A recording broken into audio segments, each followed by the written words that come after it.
la communication entre l'humain et le cheval dans le cadre de l'équitation dite classique, dite traditionnelle. Elle existe quand même depuis longtemps, depuis les premiers écrits, ça remonte à 430 ans avant Jésus-Christ avec Xénophon. Aujourd'hui, on a un code en équitation classique qui est établi avec un langage gestuel, corporel, le regard, la voix, et puis un code aussi pour dire quand c'est bien, quand c'est pas bien, faire comprendre au cheval ce qu'on attend de lui. On va dire que c'est une base. Cette base, j'ai envie de dire, quelle que soit la discipline qu'on pratique, le cheval reste toujours le cheval. Mais après, selon ce qu'on veut obtenir de lui, selon le travail qu'on va lui demander, la forme de la communication, la forme du dressage peut peut s'établir de différentes manières. Et c'est à mon avis là que va se situer les différences entre équitation dite classique ou dite western ou autre. Mais la communication, j'ai envie de dire, c'est ce qui va rendre la pratique de l'équitation intéressante. Alors nous, dans notre équitation, aujourd'hui, au début du XXIe siècle, notre équitation classique, elle est surtout orientée vers le sport ou le loisir. On n'a plus des impératifs d'utiliser le cheval dans la vie quotidienne pour le travail ou pour les déplacements ou dans la guerre, comme ça pouvait être avant. Aujourd'hui, on est vraiment dans le plaisir, le sport ou le loisir. Ce qui est intéressant justement, c'est cette communication. Parce qu'une fois que cette base est établie, après, la communication va constituer toute la subtilité de l'équitation. Il va y avoir des détails subtils, le dosage, de quelle manière on va utiliser cette base, avec quel dosage, quelle intensité, à quel moment on va arrêter parce qu'on estime que le cheval a compris et qu'on le récompense par exemple. Voilà, c'est toutes ces subtilités-là qui va faire que la communication, le lien s'établit entre l'homme et le cheval, et c'est là que ça devient intéressant.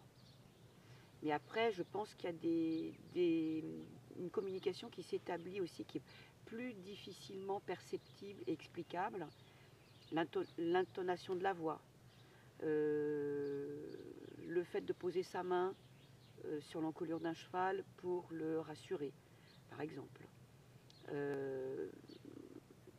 La façon de lui parler doucement ou au contraire de façon énergique, si on veut au contraire qu'il se réveille un petit peu.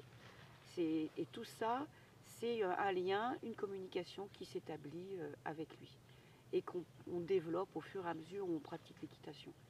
Et plus on avance en équitation, plus on maîtrise toute cette communication-là qui est moins visuelle, quoi, qui est moins visible, qui est plus dans le ressenti.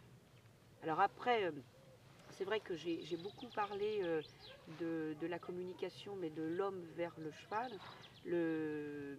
L'apprentissage de l'équitation aussi, c'est être, ça c'est quand même un détail important que j'ai un peu oublié, c'est ce que le cheval nous renvoie comme indication aussi sur son humeur, sur sa souffrance, sur ce qu'il a compris ou pas, sur ce qu'il a envie de faire ou pas, par sa gestuelle, par son regard, par le langage des oreilles, par son agitation, par sa peur, par toute manifestation qui témoigne de son état d'humeur, son état mental, son tempérament au moment où on communique avec lui. Nous, on communique en leur disant des choses, mais eux, ils nous disent des choses aussi. Et ce serait aberrant de pratiquer l'équitation sans tenir compte de tous ces paramètres. D'une part, et en même temps, enfin pour moi, l'équitation perd tout son sens, perd tout intérêt si on ne tient pas compte de ça. Donc de toute façon, quoi qu'on fasse, il faut que ça passe par la communication, d'abord pour avoir un résultat et ensuite pour que ce soit intéressant. Alors, la connexion entre le cheval et l'homme en monte accrue et en liberté, c'est assez spécial. Alors la monte à cru, c'est très spécial car on enlève une barrière, on enlève la barrière de sécurité, on enlève la selle, on perd alors de l'équilibre. Donc avec la monte à cru, il y a un vrai lien qui s'installe avec le cheval. On est beaucoup plus près du cheval à cru que lorsqu'on est avec une selle.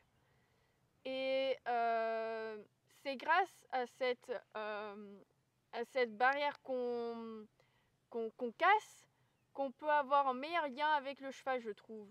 Les cavaliers qui ont un propre cheval et qui font des compétitions avec, ou qui font du loisir, n'importe, je trouve que c'est important de savoir monter sans selle avec son cheval, car casser cette barrière, ça renforce le lien et ça renforce l'amitié avec le cheval, la confiance avec le cheval, ça renforce tout.